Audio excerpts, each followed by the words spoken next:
Sebuah rencana balas dendam. Halo. Suami saya berselingkuh selama 4 tahun.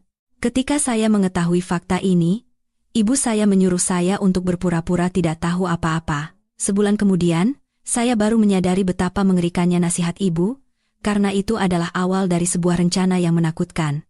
Di akhir pekan itu, Jakarta terasa begitu panas dan menyesakkan. Orang-orang berbondong-bondong masuk ke mal untuk mencari kesejukan dari pendingin ruangan. Saya pun ada di antara kerumunan itu, tetapi bukan untuk berbelanja bagi diri saya sendiri. Sudah lama sekali saya lupa kebiasaan membeli gaun baru atau sebatang lipstik. Saya datang ke sini untuk membelikan kemeja baru untuk suami saya, Mas Bima. Belakangan ini, ia sering mengeluh. Pekerjaan di kantor sangat berat. Stresnya menumpuk. Ia bilang harus memperhatikan penampilan saat bertemu dengan klien-klien penting. Mendengar keluhannya, sudut hati saya yang sudah dingin setelah 2 tahun hidup layaknya orang asing, terasa semakin beku. Namun, saya tetap merasa harus menjalankan peran sebagai seorang istri. Pernikahan kami tidak selalu seperti ini. 4 tahun lalu, Mas Bima dan saya menikah di tengah restu kedua keluarga. Ia adalah pria yang sopan dan pandai bicara, selalu bisa membuat saya tertawa. Namun, 2 tahun lalu, ia mulai berubah. Hari-hari di mana kami makan malam bersama di rumah semakin jarang, sapaan mesra pun lenyap. Ia selalu berangkat pagi-pagi sekali dan pulang larut malam dengan alasan pekerjaan. Apa salah saya? Apakah memang begini jadinya pernikahan setelah waktu berlalu? Saya menyalahkan diri sendiri dan menderita dalam kebingungan. Saya mencoba memperbaiki hubungan kami dengan memasak makanan kesukaannya dan berdandan cantik di rumah. Tetapi yang saya dapatkan hanyalah sikap acuh tak acuh. Terkadang bahkan respons yang penuh kejengkelan. Saya pun perlahan-lahan lelah, dan rumah kami hanya diisi oleh keheningan yang menyesakkan. Saya sedang melihat-lihat di sebuah toko pakaian pria, mencari kemeja yang pas dengan postur tubuh Mas Bima. Saat itulah, sebuah siluet yang familiar tertangkap mata saya. Di seberang, di toko pakaian hamil dan perlengkapan bayi, ada seorang pria. Ia mengenakan kemeja polo hijau yang saya setrika pagi tadi. Sosoknya yang gagah. Jantung saya serasa berhenti berdetak. Itu Mas Bima. Tidak salah lagi, ia tidak sendirian. Di sampingnya, seorang wanita muda dengan perut yang sudah membesar bersandar mesra. Mereka berpegangan tangan erat. Mas Bima sedang menempelkan sebuah gaun hamil berwarna merah muda ke tubuh wanita itu sambil tersenyum lembut. Dengan tatapan penuh cinta yang sudah begitu lama tidak pernah ia berikan kepada saya, pemandangan itu bagaikan pisau tajam yang menembus jantung saya. Segalanya di sekitar saya menjadi kabur. Suara riuh di mal terdengar sayup-sayup. Rasanya, yang saya dengar hanyalah suara jantung saya yang hancur berkeping-keping. Saya segera bersembunyi di balik sebuah tiang besar, dan dengan tangan gemetar, saya mengeluarkan ponsel. Saya bahkan tidak tahu mengapa saya melakukannya. Mungkin ini adalah reaksi bawah sadar untuk merekam kenyataan pahit ini sebagai bukti. Saya menekan layar ponsel seperti orang gila, mengambil foto dan merekam video singkat. Ketika Mas Bima merangkul pinggang wanita itu dan membisikkan sesuatu, keduanya tertawa bahagia. Siapapun yang melihatnya akan mengira mereka adalah sebuah keluarga yang bahagia. Dan saya, istri sahnya, harus bersembunyi di sini seperti seorang pencuri. Mereka berjalan menuju kasir, dan saya menahan napas sambil terus mengawasi. Saat Mas Bima mengeluarkan kartu dari dompetnya dan memberikannya kepada petugas kasir, saya membeku. Itu adalah kartu keluarga yang terhubung dengan rekening bank saya. Ia selalu berkata bahwa untuk bisnis besar, gajinya harus digunakan untuk menjaga relasi, jadi biaya hidup keluarga sebaiknya menggunakan uang saya. Saya percaya padanya. Tak pernah sekalipun saya meragukannya. Ternyata, uang saya tidak hanya digunakan untuk keluarga kami, tetapi juga untuk keluarga lain yang ia bangun di luar sana. Dada saya terasa sesak oleh rasa sakit yang membara, tetapi anehnya, air mata tidak keluar. Mungkin syok yang terlalu besar telah mengeringkan kelenjar air mata saya. Saya hanya berdiri terpaku, menyaksikan mereka berdua pergi dengan riang sambil membawa tas belanja berisi perlengkapan bayi yang lucu. Setelah mereka menghilang, barulah saya merosot ke lantai, bersandar pada tiang yang dingin. Saya telah dikhianati secara sistematis dan kejam. Pria yang paling saya cintai dan percayai di dunia ini telah menipu saya, dan pengkhianatan ini sepertinya lebih dari sekadar masalah antara pria dan wanita. Saya tidak ingat bagaimana saya bisa keluar dari mal dan menyetir sampai ke rumah orang tua saya. Sepanjang perjalanan, pikiran saya kosong. Hanya bayangan Mas Bima menatap wanita itu dengan penuh cinta yang terus berulang seperti film gerakan lambat. Tas belanja berisi kemeja yang tadinya ingin saya berikan untuknya kini terasa begitu menyedihkan. Sesampainya di rumah, saya langsung berlari ke kamar, mengunci pintu, dan menangis terseduh-seduh di atas tempat tidur. Akhirnya, air mata yang saya tahan pecah juga. Terasa panas dan perih. Ibu, yang mendengar tangisan saya, masuk ke kamar dengan cemas. Melihat keadaan saya yang kacau, beliau tidak bertanya apa-apa, hanya duduk diam di samping saya dan menepuk-nepuk punggung saya. Sentuhan ibu selalu terasa hangat dan menenangkan, tempat berlindung teraman bagi saya. Sambil terisak-isak, saya menceritakan semuanya pada ibu. Suara saya sering terputus karena tenggorokan yang tercekat. Saya juga menunjukkan foto dan video yang saya ambil. Saya mengira ibu akan marah besar, mengutuk Mas Bima, dan menyuruh saya segera melabraknya. Namun, setelah melihat semua bukti itu, ekspresi ibu mengeras, tetapi suaranya tetap tenang secara aneh. Beliau sama sekali tidak terlihat terkejut, seolah sudah menduga sesuatu. Ibu memegang tangan saya dan menyeka air mata saya. Sudah, jangan menangis lagi nak. Menangis sekarang tidak akan menyelesaikan apa-apa. Kalau kamu pulang sekarang, lalu berteriak dan bertengkar dengannya, selanjutnya apa? Mau cerai? Seketika saya terpana. Cerai. Sebuah kata yang tidak pernah terlintas di benak saya. Meskipun hubungan kami dingin dan menyakitkan, saya tidak pernah membayangkan akan berpisah dengan Mas Bima. Aku tidak tahu, Bu. Aku bingung sekali. Ibu menghela napas panjang. Helaan napas yang syarat dengan pemahaman dan pengalaman seorang yang lebih dulu makan asam garam kehidupan. Ibu menatap lurus ke mata saya dan berkata dengan tegas, Maya, dengarkan ibu baik-baik. Kalau masalahnya sudah sampai sejauh ini bukan lagi sekadar perselingkuhan biasa. Dia membelikan barang untuk selingkuhannya pakai kartumu.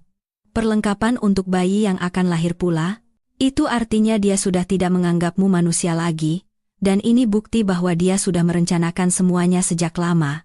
Kalau kamu gegabah dan membuat keributan sekarang, kamu sama saja masuk ke dalam perangkapnya dengan sukarela. Dia pasti akan mengelak, paling parah, dia akan mengakui semuanya dan mendesakmu untuk cerai saat itu juga. Lalu apa yang tersisa di tanganmu? Hanya beberapa foto yang kamu ambil diam-diam ini? Ini tidak cukup. Setiap kata yang diucapkan ibu seolah menyiramkan air es ke kepala saya. Pikiran saya menjadi jernih. Benar, kalau saya meluapkan semuanya sekarang, saya hanya akan dicap sebagai istri yang cemburu buta, tanpa mendapatkan apa-apa. Mas Bima akan dengan mudah menyangkal semuanya, dan saya akan menjadi pihak yang kalah. Lalu, aku harus bagaimana, Bu? Suara saya masih bergetar. Ibu menggenggam tangan saya lebih erat, seolah menyalurkan kekuatan yang tak terlihat. Mulai sekarang, kamu harus berpura-pura tidak tahu apa-apa. Di rumah, tetaplah bersikap sebagai istri yang baik dan lembut. Semakin kamu tidak menunjukkan kecurigaan, semakin lengah dia. Selama itu, kamu dan ibu akan diam-diam mengumpulkan bukti. Bukan hanya bukti perselingkuhan, tapi juga soal aset, masalah uang, semuanya. Ini mungkin bukan perbuatannya sendiri. Bisa jadi keluarganya juga tahu dan menutupinya. Kita harus selidiki tuntas apa yang sudah dia lakukan di belakangmu selama 2 tahun ini. Saat semua bukti sudah di tangan kita akan melancarkan satu serangan mematikan yang tidak akan bisa ia elakkan. Anak ibu tidak boleh diperlakukan tidak adil seperti ini.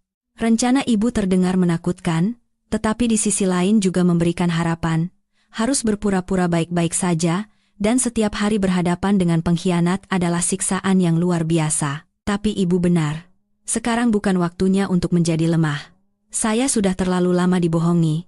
Kini saatnya saya mencari keadilan untuk diri saya sendiri. Ini bukan hanya untuk saya, tetapi juga untuk orang tua saya dan semua pengorbanan yang telah keluarga kami berikan untuk pernikahan ini. Saya menyeka air mata, menarik napas dalam-dalam, dan memantapkan hati. Saya menatap ibu dengan tatapan yang jauh lebih kuat. Baik, Bu, aku akan melakukan seperti yang ibu katakan. Aku bisa. Ibu mengangguk, dengan sorot mata yang bercampur antara puas dan kasihan. Beliau memeluk saya erat dan berkata, "Bagus, anak ibu harus kuat. Ada ibu di sini, mulai sekarang, ini adalah pertarungan kita berdua." Malam itu, saya kembali ke rumah yang pernah saya sebut sebagai surga. Mas Bima sudah pulang lebih dulu dan sedang menonton TV di ruang tamu. Melihat saya, ia hanya melirik sekilas dan bertanya acuh tak acuh, "Dari mana saja baru pulang?" "Tadi mampir sebentar ke rumah ibu." "Oh ya? Aku juga sudah belikan kemeja baru untuk Mas." Saya memaksakan sebuah senyum dan menyerahkan tas belanja padanya. Mas Bima mengambilnya tanpa niat untuk membukanya, hanya berkata, "Oh, ya sudah." Lalu kembali menatap layar TV. Sikap acuh tak acuhnya, pada saat ini, justru menjadi sebuah kelegaan. Ia tidak menyadari sedikit pun perubahan di mata saya, atau betapa kakunya senyum saya. Malam itu, saya berbaring memunggunginya, berpura-pura sudah tidur lelap. Namun, dalam kegelapan, mata saya terbuka lebar. Perang yang sesungguhnya baru saja dimulai. Hari-hari berikutnya adalah periode terpanjang dan paling menyakitkan dalam hidup saya. Tinggal satu rumah, makan satu meja, dan tidur satu ranjang dengan seorang pengkhianat benar-benar seperti neraka. Setiap pagi, saya bangun lebih awal, menyiapkan sarapan, dan menyetrika pakaian kerjanya. Sore hari, saya menyambutnya pulang dan menyiapkan makan malam. Saya memerankan peran sebagai istri yang berbakti dengan sempurna tanpa satu keluhan pun. Saya selalu tersenyum, tetapi hati saya sudah membatu. Mas Bima tampaknya sama sekali tidak menyadari perubahan saya, atau mungkin, ia terlalu sibuk dengan kebahagiaan barunya, sehingga tidak punya waktu untuk peduli pada istrinya yang menyedihkan ini. Semakin sempurna akting saya, semakin lengah dirinya. Ia tetap berangkat pagi dan pulang larut, bersembunyi di kamar mandi untuk menelepon diam-diam, dan buru-buru menghapus pesan-pesan di ponselnya. Namun kini, semua tindak tanduknya tidak bisa lepas dari pengawasan saya. Atas saran ibu, saya memulai penyelidikan saya sendiri, dimulai dari masalah uang. Dulu, saya sepenuhnya mempercayai Mas Bima. Ia memberikan uang belanja bulanan, dan sisanya ia bilang untuk ditabung dan diinvestasikan. Saya tidak pernah bertanya tentang gaji atau bonusnya. Itulah kesalahan terbesar saya. Saya mulai memeriksa kembali semua riwayat transaksi bank di rekening gabungan kami dan rekening pribadi saya selama 2 tahun terakhir. Saya duduk di ruang kerja selama berjam-jam, membandingkan angka-angka, dan akhirnya menemukan sesuatu yang aneh. Sekitar setahun yang lalu, Mas Bima mendapat promosi, dan gajinya naik hampir 2 kali lipat. Saya tahu itu karena tidak sengaja mendengar ia pamer saat menelepon temannya. Namun, uang belanja bulanan yang ia berikan sama sekali tidak naik. Bahkan, dengan alasan kondisi perusahaan sedang sulit atau bonus dipotong, beberapa kali jumlahnya justru berkurang drastis. Lalu, kemana selisih uang itu pergi? Saya mencatat semua angka dan tanggal yang mencurigakan di buku catatan dengan teliti. Semakin saya menghitung, semakin merinding bulu kuduk saya. Uang yang hilang selama 2 tahun terakhir bukanlah jumlah yang sedikit. Cukup untuk membeli sebuah apartemen tipe studio. Selanjutnya, saya mencari cara untuk memeriksa ponselnya. Ini jauh lebih sulit. Mas Bima sangat berhati-hati dan ponselnya hampir tidak pernah lepas dari tangannya. Namun, kesempatan itu datang. Suatu malam, ia pergi mandi dan meninggalkan ponselnya di atas meja kerja. Jantung saya berdebar kencang. Saya bergegas mengunci pintu kamar dan mengambil ponselnya. Untungnya, ia tidak mengganti kata sandinya. Waktu saya tidak banyak, pesan WhatsApp pasti sudah dihapus. Jadi saya langsung menuju ke daftar kontak. Saya memeriksanya dari atas ke bawah, tetapi tidak ada nama wanita yang mencurigakan. Saat itulah, satu nama yang disimpan dengan aneh menarik perhatian saya, Bapak Tirtayasa, Mutiara Residence. Saya menekan tombol detail. Nomor itu tidak terdaftar di WhatsApp. Insting saya mengatakan ada yang tidak beres. Mengapa nama klien disimpan bersama dengan nama apartemen? Mutiara Residence adalah nama sebuah kompleks apartemen mewah yang baru dibangun di Jakarta Selatan. Saya segera memotret nomor itu dengan ponsel saya. Saya juga memeriksa riwayat panggilan dengan cepat. Nama Bapak Tirtayasa, Mutiara Residence muncul dengan frekuensi yang luar biasa. Ada hari di mana mereka menelepon lebih dari 10 kali, dan durasi panggilannya terkadang lebih dari 1 jam.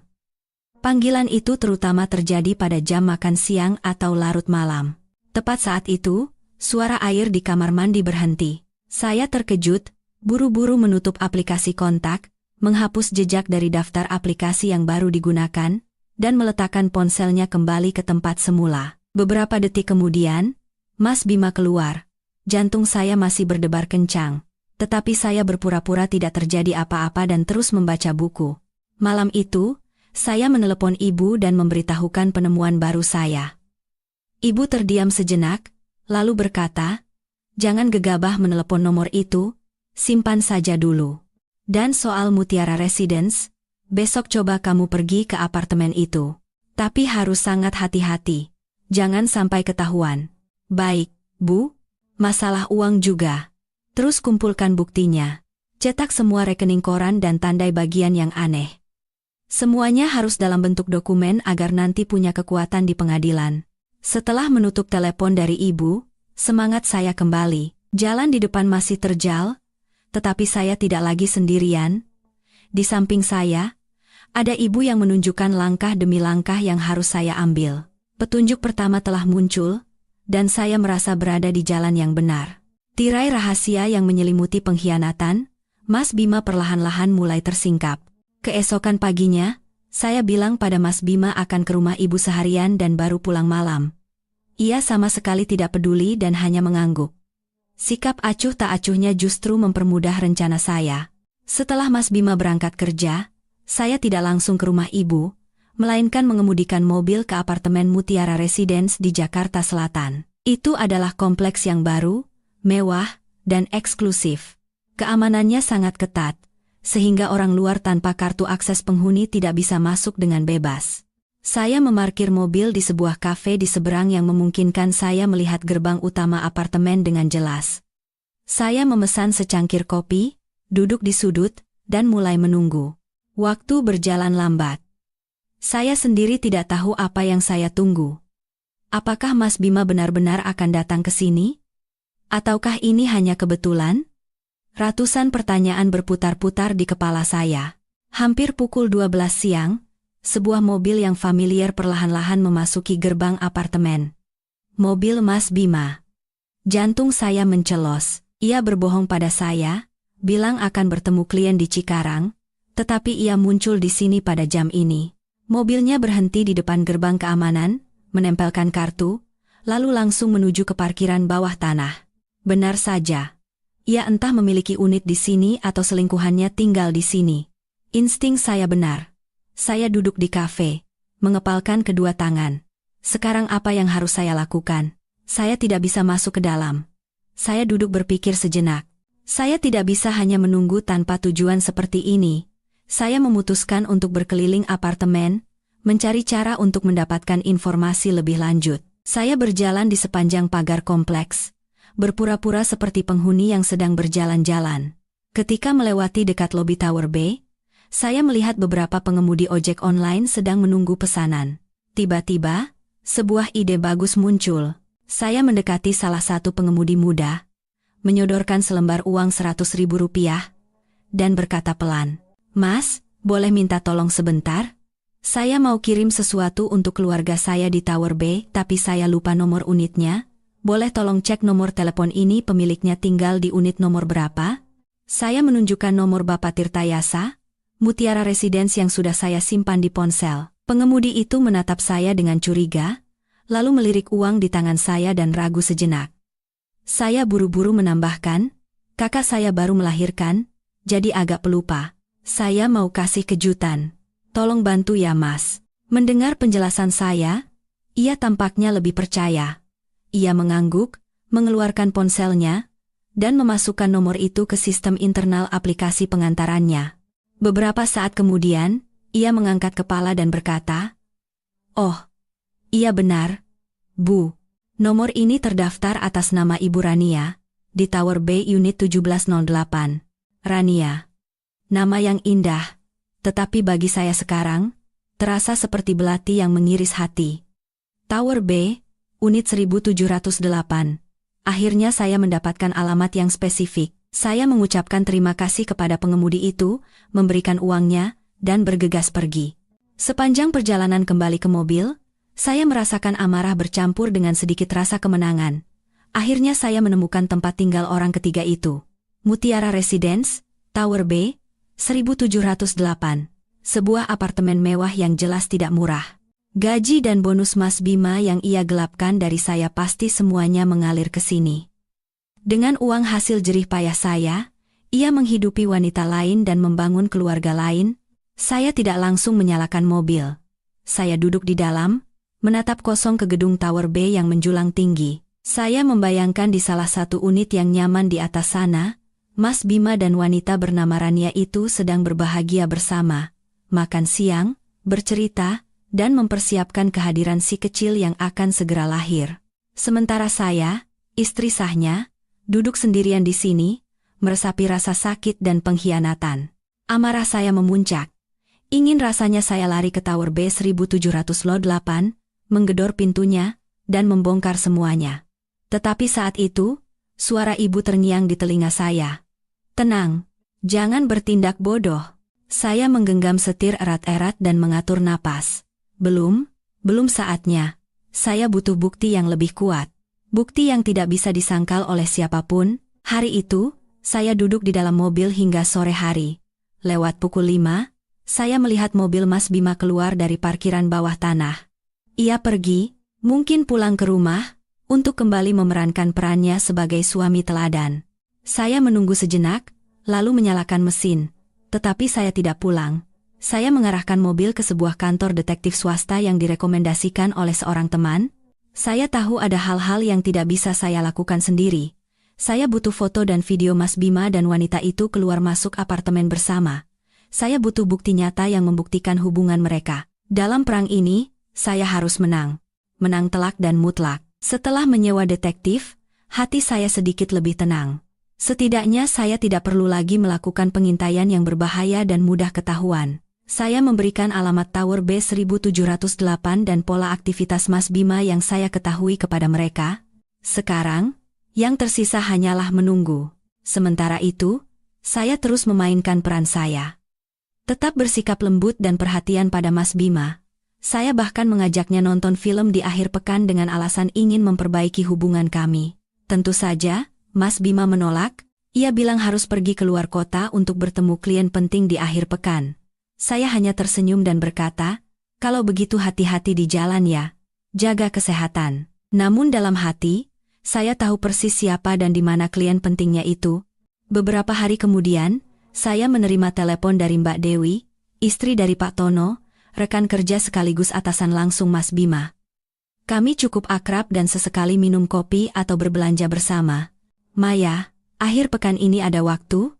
Yuk, kita ke spa bareng sama yang lain.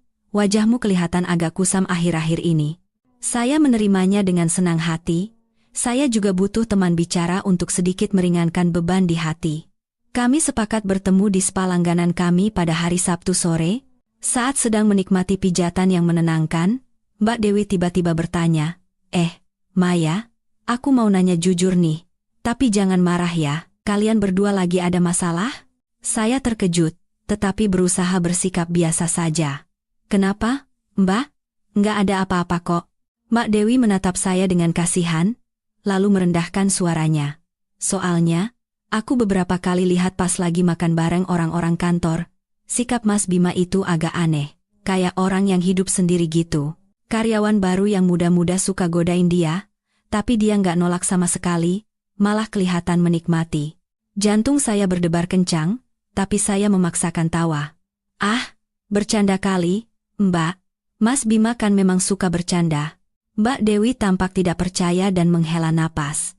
Ia ragu sejenak, lalu menceritakan sesuatu yang benar-benar mengejutkan. Ini aku dengar dari orang-orang di divisinya Mas Bima. Katanya, Mas Bima cerita ke semua orang kalau dia sudah cerai sama kamu 2 tahun yang lalu. Sekarang dia dikenal sebagai duda keren di kantor. Semua orang percaya. Lagi pula, selama 2 tahun ini kamu kan gak pernah datang ke acara kantor, dan dia selalu datang sendiri ke acara makan-makan atau gathering. Setiap kata dari Mbak Dewi bagaikan palu godam yang menghantam kepala saya. cerai 2 tahun lalu. Duda keren. Di mata rekan-rekan kerjanya, saya sudah lama bukan lagi istrinya. Ia telah membangun sebuah sandiwara yang sempurna, sebuah jaring kebohongan yang rumit untuk menyembunyikan kehidupan gandanya. Ia tidak hanya menipu saya, tetapi juga semua orang di sekitarnya. Kini, rasa sakit di hati saya berubah menjadi amarah yang tak tertahankan. Ia telah menginjak-injak harga diri saya, meniadakan keberadaan saya, dan membuat pernikahan kami menjadi lelucon belaka. Selama 2 tahun saya di rumah, berjuang untuk keluarga dan mengkhawatirkannya, ia di luar sana sedang memainkan sandiwara yang sama sekali berbeda. Dalam sandiwara itu, ia adalah pria sukses, bebas, dan tanpa ikatan. Melihat wajah saya pucat pasi, Mbak Dewi memegang tangan saya dengan cemas. "Maya, kamu nggak apa-apa? Mungkin orang-orang salah dengar?" Saya menggelengkan kepala dan memaksakan senyum. "Nggak apa-apa, Mbak. Mungkin ada salah paham. Nanti aku coba tanya Mas Bima di rumah." Tapi saya tahu, itu bukan salah paham. Semuanya adalah kebenaran. Kebenaran telanjang yang kejam, sikapnya yang dingin, perjalanan dinasnya yang mendadak, ketidakpeduliannya pada keluarga, semuanya kini masuk akal. Karena di dalam hatinya, keluarga ini memang sudah tidak ada lagi. Setelah dari spa, saya tidak langsung pulang. Saya berkeliling di jalanan kota yang ramai tanpa tujuan. Saya pikir saya sudah siap menghadapi yang terburuk, tetapi kebenaran ini menghancurkan saya. Ia bukan hanya berselingkuh. Ia ingin menghapus keberadaan saya sepenuhnya dari hidupnya. Malam itu, ketika Mas Bima pulang, saya menatapnya dengan pandangan yang berbeda. Pria yang duduk di hadapan saya, orang yang pernah saya cintai, suami saya. Tetapi ia terasa begitu asing, seperti orang yang baru pertama kali saya temui. Siapa dia? Berapa banyak kehidupan lain yang ia jalani tanpa sepengetahuan saya? Saya tidak bertanya tentang apa yang dikatakan Mbak Dewi. Saya tahu percuma. Ia hanya akan menyangkal dan membuat alasan lain. Saya hanya mengamati dalam diam, setiap gerak-geriknya, setiap kata-katanya, dan saya sadar. Semuanya bohong. Senyumnya, perhatian palsunya, semuanya adalah bagian dari sandiwara yang ia ciptakan. Malam itu, saya menerima email pertama dari kantor detektif. Email itu berisi foto-foto yang sangat jelas. Mas Bima dan selingkuhannya, Rania, bergandengan tangan mesra memasuki lobi apartemen Mutiara Residence. Mas Bima membawa tas-tas belanjaan besar sementara Rania menggelayut manja di lengannya. Foto mereka berbelanja di supermarket dan makan malam di restoran mewah.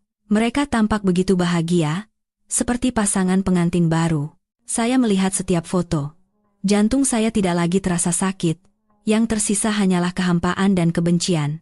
Jaring kebohongannya akan saya robek-robek dengan tangan saya sendiri. Semakin dalam penyelidikan, saya semakin sadar bahwa pengkhianatan Mas Bima jauh melampaui masalah emosional. Ini seperti gunung es raksasa. Bagian yang terendam di bawah air jauh lebih besar dan menakutkan. Setelah mengetahui fakta mengejutkan bahwa Mas Bima mengaku telah bercerai kepada rekan-rekannya, saya mulai merasakan firasat buruk yang samar tentang rumah yang kami tinggali. Rumah ini kami beli dengan usaha kami berdua, tetapi sebagian besar uang muka pinjamannya dibantu oleh orang tua saya. Saat itu, orang tua saya, yang ingin putri mereka tinggal di tempat yang layak, memberikan sejumlah besar uang dan berkata, "Ini hadiah pernikahan terakhir untukmu, nak." Mas Bima saat itu selalu berkata akan mengingat kebaikan mertuanya seumur hidup. Mengingatnya sekarang, kata-kata itu terasa begitu pahit. Suatu sore, dengan dalih merapikan ruang kerja, saya mulai menggeledah berbagai macam dokumen. Saya beralasan pada Mas Bima bahwa saya perlu mencari polis asuransi yang lama. Ia mengizinkannya tanpa curiga. Jantung saya berdebar saat membuka laci tempat kami menyimpan sertifikat rumah dan dokumen terkait, surat perjanjian jual-beli, dokumen pinjaman bank, semuanya tersimpan rapi di dalam sebuah map kulit berwarna coklat. Saya dengan hati-hati mengeluarkan sertifikat hak milik, SHM, rumah kami. Saya masih ingat dengan jelas hari ketika kami berdua memegang dokumen ini dengan gembira. Saat itu, ini adalah simbol surga kami. Masa depan kami. Saya membukanya lembar demi lembar, membaca setiap kata dengan teliti, dan jantung saya serasa berhenti. Di halaman kedua, di bagian yang mencantumkan nama pemilik, Di samping nama saya dan Mas Bima, ada 2 nama lagi. Nama ayah mertua dan ibu mertua saya. 4 nama tertulis dengan jelas, dengan stempel merah dari kantor pertanahan. Darah saya seolah membeku. Bagaimana ini bisa terjadi? Mengapa nama mertua saya ada di sini? Hak apa yang mereka miliki atas rumah ini? Saya terduduk lemas di kursi, pikiran saya kacau. Sekuat apapun saya mencoba mengingat, saya tidak pernah merasa menandatangani dokumen seperti ini. Baik Mas Bima maupun mertua saya tidak pernah mengatakan apapun tentang menambahkan nama mereka di SHM. Lalu, dari mana kedua nama ini muncul? Rasa mual naik ke tenggorokan. Ini bukan lagi pengkhianatan Mas Bima seorang. Ini adalah konspirasi yang direncanakan dengan rapi oleh seluruh keluarganya. Mereka telah memperlakukan saya seperti orang bodoh, orang asing di rumah saya sendiri. Mereka diam-diam telah mengubah aset bersama kami, yang juga berisi jerih payah orang tua saya, menjadi aset bersama seluruh keluarga mereka. Dengan tangan gemetar, saya memotret halaman SHM yang berisi 4 nama itu dan langsung mengirimkannya kepada ibu. Beberapa menit kemudian, telepon dari ibu berdering. Suara ibu juga dipenuhi keterkejutan dan amarah. Ya Tuhan, bagaimana ini bisa terjadi? Kapan mereka melakukan ini? Kamu sama sekali tidak tahu? Aku tidak tahu, Bu. Sungguh. Aku tidak pernah menandatangani dokumen seperti ini. Saya terisak. Ibu terdiam sejenak, menenangkan diri, lalu berkata dengan suara sekeras baja, "Maya, tenang dan dengarkan ibu. Pasti si Bima itu menipumu, menyelipkan dokumen itu di antara surat-surat lain agar kamu menandatanganinya. Mungkin dia menumpuknya dengan dokumen lain agar kamu tidak sempat memeriksa dengan teliti, benar-benar manusia biadab. Tapi tidak apa-apa. Sembunyikan SHM itu baik-baik dan jangan sampai ketahuan kalau kamu sudah tahu. Sisanya serahkan pada ibu. Ibu punya kenalan yang dulu bekerja di BPN. Ibu akan minta tolong padanya untuk memeriksa semua dokumen asli rumah ini. Kita harus cari tahu apakah mereka memalsukan tanda tanganmu atau menggunakan trik lain." Kata-kata ibu bagaikan obat penenang bagi saya. Benar. Saya tidak boleh hancur sekarang. Saya harus mengungkap kebenaran.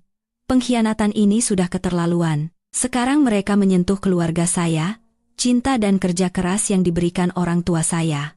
Mereka tidak hanya mencoba merebut suami saya, tetapi juga rumah saya. Saya tidak akan pernah membiarkan mereka berhasil. Malam itu, Mas Bima pulang dengan wajah tanpa dosa, seolah tidak terjadi apa-apa. Ia bertanya apakah saya sudah menemukan polis asuransi. Saya tersenyum dingin dan menjawab, "Sudah, Mas, aku simpan baik-baik." Saya menatap matanya dalam-dalam, mencoba mencari jejak pria yang pernah saya cintai. Tapi tidak ada. Yang tersisa hanyalah kebohongan dan perhitungan. Dia dan keluarganya, mereka telah menenun jaring raksasa untuk menjerat saya dan merampas segalanya. Tapi mereka salah. Mangsa yang mereka anggap lemah ini tidak akan menyerah begitu saja. Guncangan dari kasus sertifikat rumah belum reda, serangan baru datang secara langsung. Suatu malam, ketika saya sedang memeriksa kembali bukti-bukti yang telah saya kumpulkan, sebuah permintaan pertemanan masuk di WhatsApp dari nomor tak dikenal. Nama akunnya Mentari dan foto profilnya adalah bunga matahari. Biasanya saya tidak menerima permintaan dari orang asing, tetapi sesuatu mendorong saya untuk melihat profilnya. Jantung saya kembali berhenti. Profil Mentari dipenuhi dengan foto-foto seorang wanita hamil yang tampak sangat bahagia. Dan wanita itu tidak lain adalah selingkuhan suami saya, Rania. Foto di balkon apartemen Mutiara Residence dengan latar belakang pemandangan malam kota. Foto di dalam mobil Mas Bima, memeluk perutnya dengan senyum puas. Dan yang paling menyakitkan adalah foto bersama Mas Bima. Ia menyandarkan kepalanya di bahu Mas Bima, dan keduanya tersenyum cerah ke arah kamera. Di bawah foto itu, ada tulisan, "Sayangku, semoga kamu lahir sehat seperti Papa ya. Mama sayang sekali sama kamu." Darah saya mendidih. Ini adalah provokasi yang terang-terangan dan vulgar. Ia sengaja menunjukkan semua ini kepada saya. Sebelum saya memutuskan untuk menerima atau menolak permintaan pertemanannya, sebuah pesan masuk. "Halo, Mbak Maya. Aku Rania." Saya menatap tajam tulisan di layar. Beraninya dia mengirim pesan langsung kepada saya. Sesuai nasihat ibu, saya menarik napas dalam-dalam, berusaha menjaga ketenangan. Saya tidak membalas, hanya membacanya. Beberapa detik kemudian, pesan berikutnya datang. Mbak pasti sudah tahu kan tentang aku dan Mas Bima. Aku nggak mau sembunyi-sembunyi dari Mbak. Kami benar-benar saling mencintai. Mas Bima bilang, perasaannya ke Mbak sudah lama hilang. Dia cuma belum menemukan waktu yang tepat untuk bicara. Saya menggenggam ponsel begitu erat hingga urat-urat di tangan saya menonjol. Nada bicaranya yang pura-pura polos tapi kurang ajar itu membuat saya ingin melempar ponsel ini. Tapi saya tidak melakukannya. Saya tahu ini juga adalah bukti. Saya mengambil tangkapan layar semua pesan itu. Karena saya tidak membalas, Rania terus menyerang. Kali ini ia mengirimkan foto USG. Ini anakku sama Mas Bima. Laki-laki. Sekarang sudah 5 bulan. Sehat sekali, kata dokter, mirip sekali sama papanya. Kemarahan saya memuncak. Ia menggunakan anak di dalam kandungannya untuk menyerang saya, menyerang istri sah yang belum memiliki anak. Selama 4 tahun pernikahan, kami juga sangat menginginkan anak. Tapi Mas Bima selalu menundanya dengan alasan ingin lebih fokus pada pekerjaan. Ternyata, bukan ia tidak ingin anak, tetapi ia tidak ingin anak dari saya. Selama beberapa hari berikutnya, Rania terus meneror saya dengan pesan dan foto. Foto Mas Bima memasak untuknya. Video Mas Bima mengelus-elus perutnya dan berbicara pada si bayi. Ia pamer tentang betapa mahalnya hadiah yang diberikan Mas Bima, betapa bahagianya masa depan yang mereka rencanakan. Tujuannya sangat jelas. Membuat saya marah, kehilangan kendali, dan mengucapkan kata cerai lebih dulu. Dengan begitu, ia akan menjadi pemenang yang angkuh. Saya menceritakan ini pada ibu. Ibu, setelah mendengar semuanya, hanya tertawa sinis. Anak kemarin sore, dia pikir kamu akan hancur dengan permainan kekanak-kanakan seperti itu. Biarkan saja dia terus mengirim. Semakin kamu diam, semakin dia penasaran. Ambil tangkapan layar semuanya untuk dijadikan bukti. Nanti di pengadilan, bukti-bukti itu akan menunjukkan wajah aslinya yang kurang ajar dan licik. Tapi ini menyakitkan sekali, Bu. Setiap kali melihat pesannya, aku tidak tahan. Anggap saja kamu sedang menonton sandiwara. Sandiwara yang sudah kamu tahu akhir ceritanya. Lihat saja dengan tenang pertunjukan apa lagi yang akan dia mainkan. Semakin kamu tenang, kendali ada di tanganmu. Mengerti? Mendengar nasihat ibu, saya berusaha memantapkan hati. Saya tidak lagi merasa sakit oleh provokasi Rania. Sebaliknya, saya merasa kasihan padanya. Ia mungkin merasa bangga telah merebut pria baik dan keluarga bahagia, tetapi ia tidak tahu bahwa ia hanyalah sebuah pion dalam rencana yang disusun oleh Mas Bima dan keluarganya. Pria yang bisa begitu kejam pada istri yang telah menemaninya selama 4 tahun, suatu saat nanti bisa melakukan hal yang sama padanya. Saya tidak membalas pesan apapun dan tidak memblokir akunnya. Saya hanya mengumpulkan bukti, satu persatu, seperti penonton yang diam, menunggu serangan balasan terakhir. Saya pikir kekuranggajaran Rania hanya akan berhenti pada pamer kemesraan dan kehamilan, tapi saya salah. Suatu hari, ia mengirim pesan yang benar-benar keterlaluan. Aku dengar dari Mas Bima, waktu menikah dulu, orang tua Mbak kasih hadiah gelang emas murni dengan ukiran motif Cirebon ya? Pasti cantik sekali. Aku juga suka model seperti itu. Nanti kalau kami menikah, aku mau minta Mas Bima buatkan yang sama. Saya membaca pesan itu berulang kali. Firasat buruk mulai merayap. Gelang ukir itu adalah warisan berharga dari ibu. Saat hari pernikahan, ibu memasangkannya di pergelangan tangan saya dan berpesan untuk menjaganya baik-baik. Nilainya lebih dari sekadar materi, itu adalah simbol restu keluarga. Selain saya, Mas Bima, dan orang tua saya, tidak ada yang tahu tentang gelang itu.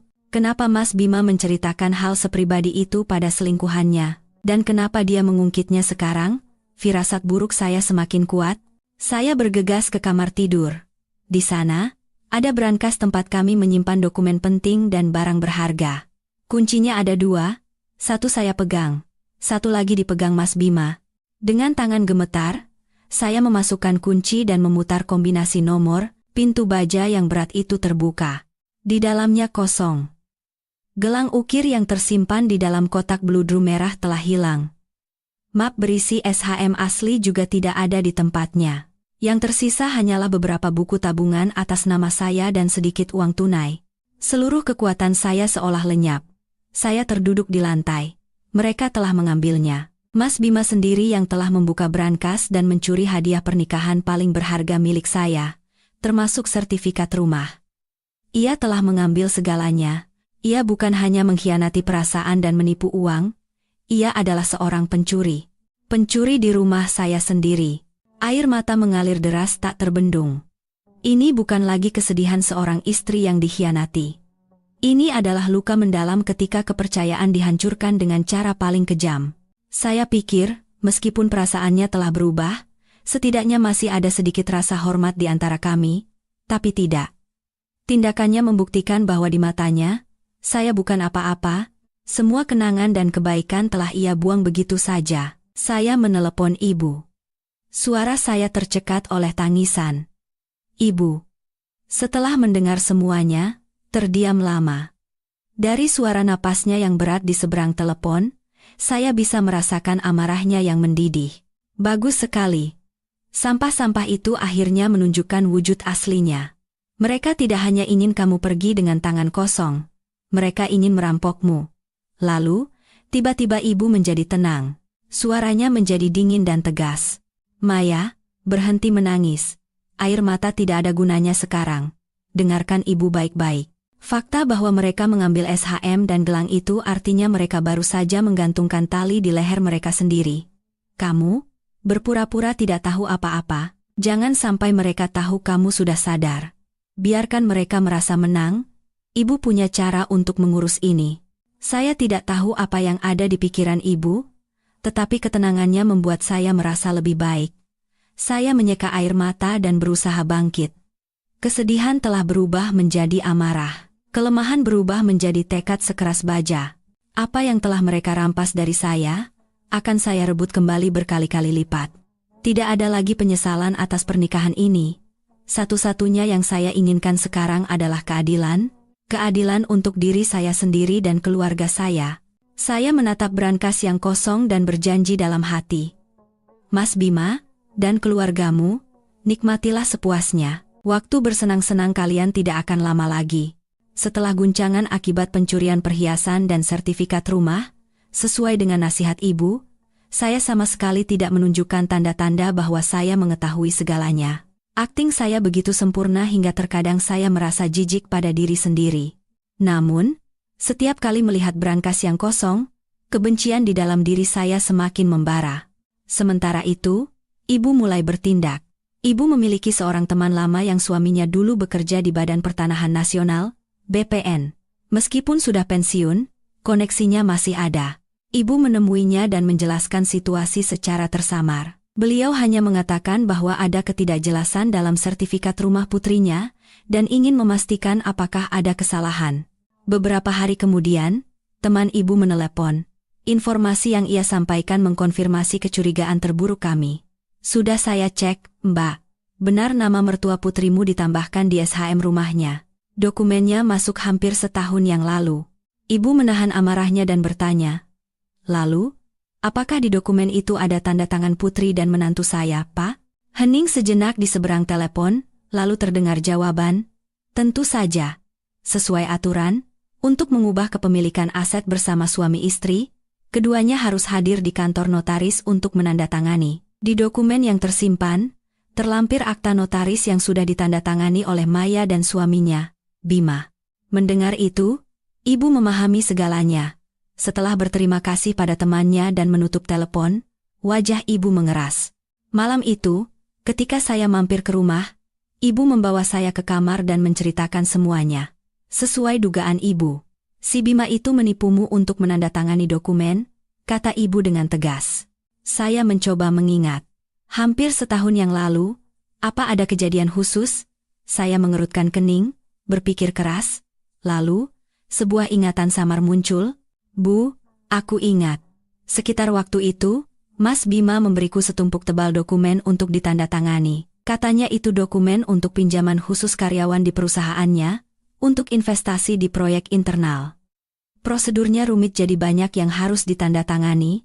Dia sudah menandai semua bagian yang perlu aku tandatangani. Waktu itu aku tidak curiga sama sekali. Karena sibuk bersiap-siap ke kantor, Aku tidak membacanya dengan teliti dan langsung tanda tangan saja. Ibu memukul meja. Ya Tuhan, itu dia. Dia menyelipkan surat persetujuan penambahan nama mertuanya di antara tumpukan dokumen pinjaman itu untuk menipumu. Benar-benar iblis. Dia dan keluarganya sudah merencanakan semuanya sejak lama. Kebenaran terungkap. Selain marah, saya juga menyalahkan diri sendiri karena begitu bodoh dan mudah percaya. Saya telah menandatangani dokumen yang menjual aset saya sendiri tanpa sadar. Konspirasi mereka begitu jahat dan rapi. Mereka menggunakan kepercayaan saya untuk menusuk saya dari belakang. Lalu bagaimana sekarang, Bu? Tanda tangannya kan asli punyaku. Bagaimana aku bisa menyangkalnya? Tanya saya cemas. Ibu menatap saya dengan tajam. Tanda tangannya memang asli, tapi tujuan penandatanganannya didasari oleh penipuan. Ini jelas-jelas penipuan dan penggelapan aset. Jangan khawatir, kita tidak akan membongkarnya sekarang.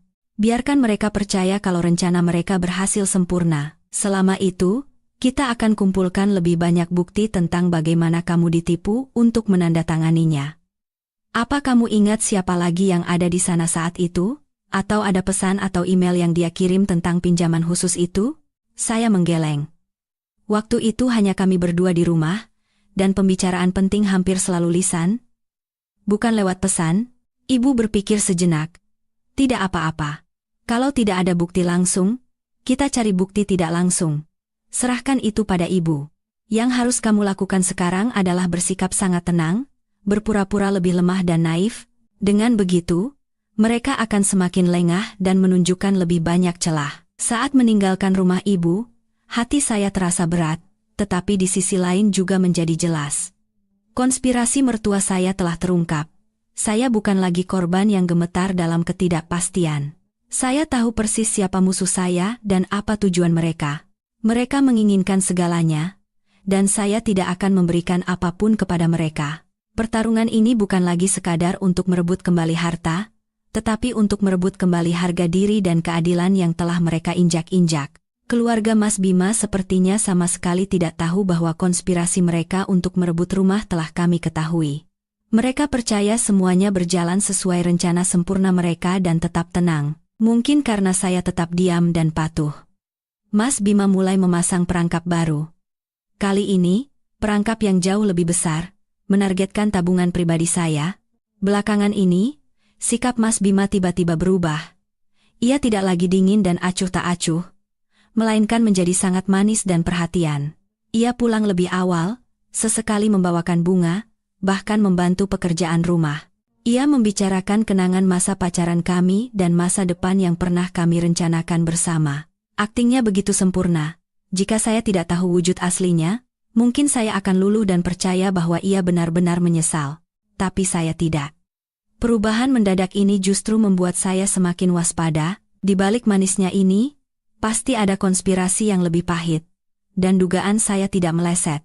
Suatu malam setelah makan malam, Mas Bima membuatkan saya secangkir teh melati, duduk di samping saya, dan berkata dengan wajah bersemangat, "Sayang, ada yang mau aku bicarakan sama kamu." "Ada apa, Mas?" tanya saya pura-pura penasaran. Ia merendahkan suaranya dengan ekspresi rahasia. "Perusahaanku sedang ada proyek properti besar di Bali, dan mereka membuka penggalangan dana internal. Ini kesempatan khusus untuk level manajer ke atas, jadi orang luar sama sekali tidak tahu. Keuntungannya dijamin minimal 30% per tahun. Investasi yang sangat aman." Saya menyesap teh sambil tertawa dalam hati. Lagi-lagi modus investasi internal. Tapi saya tetap berpura-pura tertarik. "Wah, benarkah? Keuntungannya setinggi itu? Tapi apa tidak berisiko?" "Tenang saja. Proyek ini sudah disetujui oleh petinggi, dan dokumen hukumnya sempurna. Aku sudah cek semuanya. Ini pasti berhasil. Aku berencana memasukkan semua tabunganku ke sini, tapi masih kurang sedikit." Ia berhenti bicara dan menatap saya dengan tatapan penuh arti. Saya tahu, puncak sandiwaranya akan dimulai. "Kurang berapa, Mas?" "Aku sudah hitung, kalau ada tambahan sekitar 1 miliar rupiah lagi, porsi investasi kita akan sangat bagus. Bisa dapat keuntungan maksimal. Aku ingat kamu punya rekening tabungan dengan jumlah segitu kan? Uang yang dulu diberikan ibumu. Tujuannya jelas, 1 miliar rupiah. Uang itu diberikan orang tua saya untuk berjaga-jaga. Saya menyimpannya di rekening deposito dan hampir tidak pernah menyentuhnya. Mas Bima tahu persis tentang keberadaan uang ini. Melihat saya diam, ia memegang tangan saya dan berkata dengan nada memohon, "Maya, aku tahu itu uangmu. Tapi coba pikirkan, kita ini suami istri. Uangmu uangku juga, uangku uangmu juga. Kita investasi bersama, nanti kalau untung, kita nikmati bersama. Nanti aku belikan semua yang kamu mau. Kita juga pergi liburan. Aku akan tebus semua waktuku yang dulu terlalu fokus kerja dan mengabaikanmu." Kata-katanya begitu manis dan meyakinkan. Ia melukiskan masa depan yang indah, secara licik memanfaatkan psikologi seorang istri yang berharap hubungan mereka membaik. Jika ini terjadi beberapa bulan yang lalu, mungkin saya akan memberikan semua uang itu kepadanya tanpa ragu. Tapi sekarang, rasanya hanya lucu. Namun, saya tidak langsung menolak. Saya ingin melihat bagaimana ia akan melanjutkan sandiwaranya. Saya berpura-pura ragu. Tapi itu uang yang sangat besar. "Mas, aku butuh waktu untuk berpikir." Mas Bima segera bersikap seolah mengerti. "Tentu saja. Pikirkan baik-baik. Tapi jangan terlalu lama. Slot investasinya terbatas, jadi harus diputuskan dalam minggu ini. Teman-teman kantorku juga berebut mau ikut." Selama beberapa hari berikutnya, Mas Bima terus mendesak saya. Ia menunjukkan dokumen-dokumen internal proyek dan tabel dengan tingkat keuntungan yang tinggi. Ia bahkan meminta seorang temannya untuk menelepon saya, berpura-pura sebagai ahli investasi, untuk kembali meyakinkan saya tentang keamanan dan profitabilitas proyek tersebut. Semuanya diatur dengan rapi tanpa celah. Saya berakting seolah-olah sudah sepenuhnya yakin. Saya mengatakan pada Mas Bima bahwa saya setuju untuk berinvestasi dan akan pergi ke bank di akhir pekan untuk mencairkan uangnya. Mas Bima tidak bisa menyembunyikan kegembiraannya. Ia memeluk saya erat, mengucapkan terima kasih, dan melontarkan berbagai janji. Melihat senyum kemenangan yang tak bisa ia sembunyikan di wajahnya, saya merasakan kebencian yang tak terbatas. Perangkap telah dipasang. Tapi ia tidak tahu, mangsa yang ia incar juga sedang bersiap menjebaknya. Jumat, hari yang dijanjikan untuk pergi ke bank dan melakukan transaksi, tiba. Pagi itu, Mas Bima bangun sangat pagi, tampak begitu gembira. Ia mengeluarkan pakaian terbaiknya, menyetrikanya, dan bersiul riang. Ia bahkan masuk ke dapur, menawarkan bantuan menyiapkan sarapan, sesuatu yang tidak pernah ia lakukan selama 4 tahun terakhir. Melihatnya, saya tahu ia sedang tidak sabar menunggu saat-saat di mana 1 miliar rupiah itu jatuh ke tangannya. Saya juga bersiap-siap. Saya mengenakan gaun sederhana, merias wajah tipis, dan tidak lupa membawa buku tabungan serta KTP. Saya sudah memberitahu rencana Mas Bima kepada ibu. Ibu hanya berkata satu kalimat, "Ikuti saja. Sisanya biar ibu yang urus." Tepat pukul 9 pagi, saya dan Mas Bima berangkat bersama.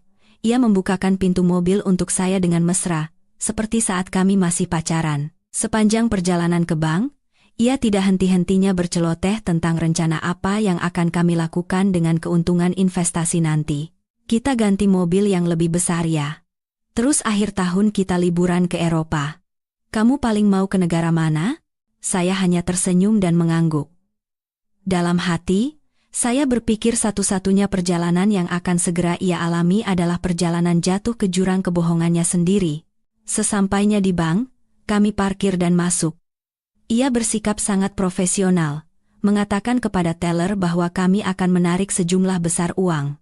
Tepat saat saya akan menandatangani formulir, tiba-tiba ponsel saya berdering keras. "Nomor ibu." Saya melirik Mas Bima, memasang ekspresi menyesal, lalu mengangkat telepon. "Halo, Bu, ada apa?" Dari seberang, terdengar suara ibu yang panik dan terkejut, bercampur isak tangis. "Maya, ayahmu pingsan karena pendarahan otak, sekarang dibawa ke UGD, cepat ke rumah sakit. Kata dokter kondisinya kritis." Telinga saya berdengung. Meskipun saya tahu ini adalah bagian dari rencana ibu, suara ibu yang begitu meyakinkan membuat jantung saya mencelos. Saya harus berakting dengan sempurna. "Apa, Bu? Ayah? Di rumah sakit mana?" "Rumah Sakit Pusat Jakarta." "Cepat, Maya. Ibu takut sekali." Saya menutup telepon. Wajah saya pucat pasi, Tangan dan kaki saya gemetar. Mas Bima melihatnya dan bertanya, "Ada apa? Kok wajahmu begitu?" "Ayah. Ayah pingsan karena pendarahan otak. Sekarang di UGD rumah sakit, aku harus ke sana sekarang juga," kata saya sambil terisak. Tanpa menunggu respons Mas Bima, saya menyambar tas dan dokumen di atas meja, lalu berlari keluar bank. Mas Bima tertegun sejenak, lalu bergegas menyusul saya. "Maya, aku ikut, aku antar." "Nggak usah, Mas. Aku bisa sendiri." Saya menepis tangannya, menyetop taksi yang kebetulan lewat, dan pergi, meninggalkan Mas Bima yang berdiri terpaku di depan pintu bank dengan formulir investasi yang belum selesai di tangannya. Baru setelah di dalam taksi, saya bisa menghela napas lega. Akting ibu benar-benar sempurna. Saya mengirim pesan kepada ibu. "Sudah berangkat." Beberapa detik kemudian, balasan dari ibu datang. "Bagus. Langsung ke UGD rumah sakit. Ibu tunggu di sana." Sesampainya di rumah sakit, ibu benar-benar sedang duduk di kursi tunggu depan UGD dengan wajah cemas. Melihat saya, ibu langsung menarik saya ke sudut. "Bagaimana? Bima tidak curiga kan?" "Sama sekali tidak, Bu." Akting ibu begitu meyakinkan, aku sendiri sampai kaget. Ibu menghela napas lega. Harus begitu supaya dia percaya. "Sekarang dengarkan ibu baik-baik. Kamu langsung pergi ke pusat medical check-up. Bilang kamu pusing dan sakit kepala hebat. Minta dokter periksa tekanan darah dan tes sederhana. Tetap di rumah sakit sampai sore. Nanti ibu akan telepon Bima, bilang ayah sudah lewat masa kritis, tapi kamu syok sampai pingsan dan harus dirawat untuk observasi. Dengan begitu, dia tidak akan curiga lagi." "Lalu uangnya bagaimana, Bu?" "Buku tabungannya berikan ke ibu. Ibu akan langsung ke bank sekarang, ambil semua uangnya dan pindahkan ke rekening lain yang aman. Ini tidak bisa ditunda." Saya mengangguk dan memberikan buku tabungan kepada ibu. Melihat punggung ibu yang bergegas pergi, hati saya terasa pilu. Saya merasa bersalah karena ibu harus bersusah payah merencanakan semua ini demi saya. Saya berjanji pada diri sendiri, untuk membalas kebaikan ibu dan untuk segera mengakhiri sandiwara busuk ini, saya harus menjadi lebih kuat. Rencana penipuan 1 miliar rupiah Mas Bima gagal total. Ia tidak hanya gagal mendapatkan uang, tetapi juga menanamkan kecurigaan yang lebih besar pada saya dan menambahkan bukti baru atas tindakan penipuannya. Setelah kegagalan rencana investasi ayah, Mas Bima tampak sangat kecewa dan kesal. Ia tidak lagi melanjutkan akting manis dan perhatiannya, kembali menjadi dingin dan acuh tak acuh seperti sebelumnya. Ia terus menanyakan soal 1 miliar rupiah itu, menuduh saya telah menyia-nyiakan keberuntungan besar bagi keluarga kami. Saya hanya beralasan bahwa dengan kondisi ayah yang sakit, saya tidak punya waktu untuk memikirkan masalah uang dan harus fokus merawat ayah. Selain itu, biaya rumah sakit dan obat-obatan tidak sedikit, jadi uang itu harus saya simpan sebagai dana darurat. Mendengar itu, Mas Bima hanya bisa marah-marah dan pergi. Ia sama sekali tidak tahu bahwa seluruh uang itu sudah aman dipindahkan ke rekening lain atas nama ibu. Rencananya yang gagal sepertinya membuat Mas Bima benar-benar kehilangan kesabaran. Frekuensi kepulangannya ke rumah semakin berkurang. Terkadang, saya tidak melihat wajahnya selama 3 hari. Ia bilang sedang dinas keluar kota, tetapi saya tahu ia sedang bersama wanita itu di apartemen Mutiara Residence. Suatu minggu sore, dalam perjalanan pulang dari rumah orang tua, saya merasakan dorongan aneh. Apa yang sedang mereka lakukan sekarang setelah gagal merampas uang saya? Apakah mereka sedang merencanakan konspirasi lain? Saya mengarahkan mobil ke apartemen Mutiara Residence. Kali ini, saya tidak ke kafe di seberang. Saya memarkir mobil di gang yang agak jauh dan berjalan kaki mendekati apartemen. Bukan untuk memastikan apakah Mas Bima ada di sana. Saya hanya berpikir, mungkin dengan berkeliling, saya bisa menemukan sesuatu secara kebetulan. Ketika melewati sebuah kafe kue mewah di area komersial tepat di bawah Tower B, sebuah pemandangan yang familiar menarik perhatian saya. Di balik jendela kaca yang besar, saya melihat Mas Bima. Ia tidak hanya bersama Rania, tetapi juga bersama ayah dan ibu mertua saya. Keempatnya duduk mengelilingi sebuah meja bundar dalam suasana yang sangat harmonis dan ceria. Ibu mertua saya sedang mengupaskan apel dan menyuapkannya ke mulut Rania. Ayah mertua saya tertawa sambil bercakap-cakap dengan Mas Bima. Dan Mas Bima, duduk di samping Rania, Satu tangannya diletakkan di atas perut buncit Rania, sementara tangan lainnya sesekali dengan lembut menyibakkan rambut yang jatuh di dahi Rania. Mereka benar-benar tampak seperti sebuah keluarga yang sempurna. Keluarga yang bahagia dan utuh, sedang menantikan kelahiran anggota baru. Saya berdiri membeku di luar, hanya dipisahkan oleh selembar kaca. Semua suara di sekitar saya lenyap. Suara mobil, suara orang-orang, tidak terdengar. Yang saya lihat hanyalah pemandangan itu. Pemandangan yang begitu indah, namun begitu kejam. Ternyata, semua yang saya curigai adalah benar. Tidak hanya Mas Bima, tetapi seluruh keluarganya, ayah dan ibu mertua yang pernah saya hormati seperti orang tua sendiri, mereka semua tahu, bukan hanya tidak melarang putra mereka justru dengan senang hati menerima hubungan terlarang ini, bahkan mendukungnya secara aktif. Mereka bersama-sama menipu saya, bersama-sama merencanakan untuk merampas harta saya demi memberikan jalan bagi selingkuhan dan cucu yang akan lahir itu. Sebuah aliansi keluarga telah terbentuk untuk melawan saya seorang diri. Di mata mereka, saya hanyalah penghalang, duri yang harus dicabut. Kebaikan saya sebagai menantu selama bertahun-tahun, perhatian dan pengabdian saya, semuanya tidak ada artinya. Rasa sakit di dada saya kini bukan lagi soal pengkhianatan cinta, melainkan keputusasaan yang dingin karena ikatan keluarga yang diinjak-injak. Saya pernah berpikir mungkin mertua saya tidak tahu apa-apa, mungkin mereka juga korban kebohongan Mas Bima, tapi tidak. Mereka adalah kaki tangan, bahkan mungkin dalang di balik semua ini. Saya tidak menangis. Air mata sudah lama mengering.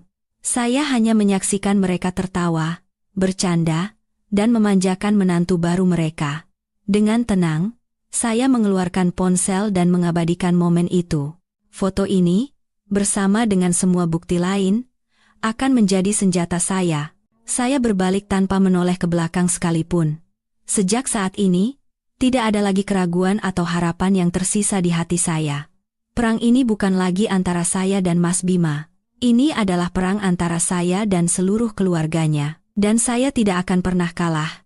Foto keluarga Mas Bima yang sedang bersenang-senang dengan selingkuhannya itu bagaikan racun, membunuh sisa-sisa perasaan terakhir yang masih ada di dalam diri saya. Namun di saat yang sama, itu juga menjadi obat penguat jantung yang membuat jantung saya berdetak lebih kencang. Saya menjadi lebih keras dan lebih tegas dari sebelumnya. Saya dan ibu tahu, kami tidak bisa lagi hanya bertahan secara pasif. Saatnya untuk menyerang. Kami harus mengetahui rencana mereka secara detail agar bisa selangkah lebih maju. Tapi, bagaimana cara mengetahui apa yang ada di pikiran mereka? Suatu pagi, sebuah ide cemerlang muncul di benak ibu. Ide yang begitu berani hingga saya sendiri pun terkejut. Kali ini, biar ibu yang masuk rumah sakit, kata ibu dengan santai. Hah? Ibu sakit? Tidak sakit pun bisa pura-pura sakit, kan? Ibu mengedipkan mata pada saya. Coba pikirkan. Mana ada tempat yang lebih baik untuk mendengar gosip selain di rumah sakit? Di sana orang-orang menjadi lemah dan lebih mudah membuka diri. Terutama ibu-ibu. Siapa tahu kita beruntung. Rencana ibu terdengar gila, tapi setelah dipikir-pikir, ada benarnya. Ini adalah pertaruhan yang berisiko, tapi dalam situasi seperti ini, langkah berani seperti itulah yang dibutuhkan. Ibu memang punya riwayat hipertensi ringan, jadi dengan mengeluhkan sakit kepala dan pusing, ia bisa dengan mudah dirawat inap selama beberapa hari dengan alasan observasi. Maka, ibu sekali lagi dirawat di Rumah Sakit Pusat Jakarta. Tempat yang sama dengan sandiwara pendarahan otak sebelumnya. Ibu ditempatkan di kamar rawat kelas 2 dengan 4 tempat tidur. Dengan kemampuan sosialnya yang luar biasa, hanya dalam 1 hari ibu sudah akrab dengan pasien lain di kamarnya. Beliau membawa buah-buahan dan makanan ringan untuk dibagikan, menanyakan penyakit mereka dan menghibur, serta menceritakan kisah-kisah lucu untuk mencairkan suasana, dan keberuntungan yang luar biasa datang pada kami. Sore itu, seorang wali pasien baru masuk untuk menempati tempat tidur terakhir yang kosong. Seorang ibu-ibu seusia ibu saya, berpenampilan sederhana dengan kesan yang baik, ia datang untuk merawat suaminya yang dirawat karena batu ginjal. Setelah beberapa patah kata, ibu tahu namanya Bu Santi, keduanya cepat sekali nyambung. Mereka berbagi cerita tentang anak, keluarga, dan kekhawatiran di usia senja. Sesuai rencana, Ibu mulai mengeluhkan nasib malang menantunya. Tentu saja tanpa menyebut nama Mas Bima atau saya. Hanya cerita tentang putrinya yang menderita karena mendapatkan suami yang tidak baik. Bu Santi sangat bersimpati, menepuk-nepuk bahu ibu untuk menghibur. Lalu, ia pun mulai membuka cerita tentang keluarganya. Dengar cerita ibu, saya jadi sedih ingat keponakan saya. Keponakan saya, Rania. Dia juga banyak menderita karena cinta, tapi untungnya sekarang ketemu pemuda yang baik sekali. Manajer di perusahaan besar, ganteng, mapan. Katanya pemuda itu akan segera cerai dengan istrinya dan menikah dengan keponakan saya. Mendengar nama Rania, jantung ibu berdebar, tapi ekspresinya tidak berubah sedikit pun. Ibu berpura-pura terkejut dan bertanya, "Wah, beruntung sekali ya keponakan ibu. Tapi kenapa suaminya mau cerai? Istrinya ada masalah apa?" Bu Santi, yang merasa menemukan teman curhat yang pas, tanpa ragu menceritakan semuanya, ia mendekatkan wajahnya ke telinga ibu dan berbisik, seolah itu adalah rahasia besar. "Aduh, jangan ditanya, Bu. Istrinya itu sudah tua tapi mandul. Sudah menikah bertahun-tahun tapi tidak ada kabar. Mertuanya kan sudah menunggu-nunggu cucu untuk penerus keluarga. Untungnya keponakan saya pintar, langsung hamil anak laki-laki. Calon kakek neneknya sayang sekali, dianggap seperti emas. Beberapa hari lalu, mereka sekeluarga makan bareng, calon ibu mertuanya sampai mengupaskan buah dan menyuapinya." Ibu merekam setiap kata yang diucapkan Bu Santi. Ibu terus memancing cerita, "Lalu kapan mereka akan menikah?" "Ya setelah melahirkan dulu. Keponakan saya sebentar lagi melahirkan," kata pemuda itu, namanya Bima. Kalau anaknya sudah lahir, dia punya alasan kuat untuk langsung cerai. Masalah rumah dan harta juga sudah diurus semua sama calon mertuanya. Katanya istri yang sekarang cuma bisa diusir dengan membawa baju di badan saja. Sudah tidak bisa punya anak, mau melawan bagaimana lagi? Bu Santi dengan bangga menceritakan rencana calon besannya. Sama sekali tidak sadar bahwa ibu dari istri mandul itu sedang duduk di hadapannya. Setelah mendengar semuanya, meskipun di dalam hati ibu mendidih, di luar beliau berpura-pura bersimpati. Kasihan sekali ya, di zaman sekarang wanita yang tidak bisa punya anak, tapi syukurlah keponakan ibu nasibnya baik. Malam itu, setelah Bu Santi tertidur, ibu diam-diam keluar ke koridor dan menelepon saya. Ibu menceritakan semua percakapan itu tanpa ada yang terlewat. Mendengarnya, seluruh tubuh saya gemetar karena marah. Semua rencana mereka telah terungkap. Mereka sedang menunggu kelahiran anak itu. Menggunakan si bayi sebagai kartu truf terakhir untuk menyudutkan saya dan secara sah merampas segalanya milik saya. Sekarang ibu tahu, suara ibu di seberang telepon sedingin es. Kalau mereka mau pertarungan terbuka, kita layani, biarkan mereka bersenang-senang, biarkan anak itu lahir, karena saat itulah, tirai sandiwara menjijikan ini akan ditutup. Setelah itu, waktu berjalan dalam ketegangan yang mencekam. Saya dan ibu, karena sudah mengetahui semua rencana mereka, bisa menebak setiap langkah Mas Bima. Frekuensi kepulangannya ke rumah semakin jarang, dan setiap kali pulang, ia membawa aura yang berat dan tidak nyaman. Sepertinya ia sudah tidak punya kesabaran lagi untuk berakting. Tatapan dan nada bicaranya dipenuhi penghinaan yang terang-terangan. Laporan dari kantor detektif terus berdatangan. Perut Rania semakin membesar, dan hari perkiraan lahirnya semakin dekat. Mas Bima menemaninya membeli perlengkapan bayi, mengantarnya kontrol ke dokter kandungan, memerankan peran sebagai suami yang berbakti. Melihat foto-foto itu, saya tidak lagi merasakan sakit, yang tersisa hanyalah penghinaan yang tak terbatas. Dan akhirnya, hari itu tiba. Suatu Senin pagi, Mas Bima terburu-buru mengemasi barang.